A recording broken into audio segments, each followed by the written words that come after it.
Now there isn't, or there doesn't seem to be, if you come from outside of Ireland, a classical music tradition in this country. It's entirely a folk music tradition that you find here. Well, no, I would differentiate between a folk and classical. When you say classical, you mean European classical. There is not a European classical music tradition in this country.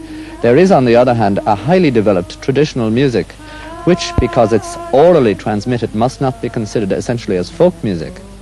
For example, in the Orient, you have music which is orally transmitted, but is still highly developed.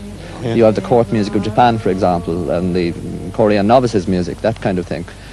Here we also have highly developed traditional music, very complex, very sophisticated, but it's more Oriental than Western. And it's still alive? Oh, it's very much so. In a very transmitted as an oral, Yes. in an oral tradition. Yes, absolutely. The main part of it is vocal, the songs in Irish, the big songs, many of which can be traced back, 4 centuries, 5 centuries in their origins.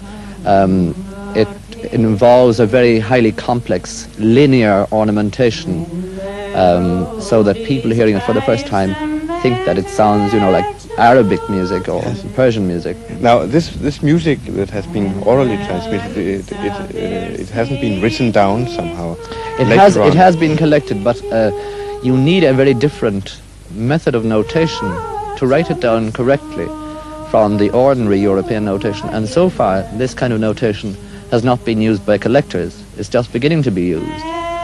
And now, if when you write your music, your own music, that would be in the Irish tradition also. Well, no, I wear 2 hats, so to speak, as a composer. I wear a hat as a traditional musician in the Irish tradition, but also because I've been trained in a European background. I compose European music, 12-note music, serial music. Oh, yes. And naturally enough, that's written as you would write serial music. Yes. The Irish music, well, you don't write it as such. This has to be, it's spontaneous. It's very much improvised. Improvised, yes. Just the same as Indian rags.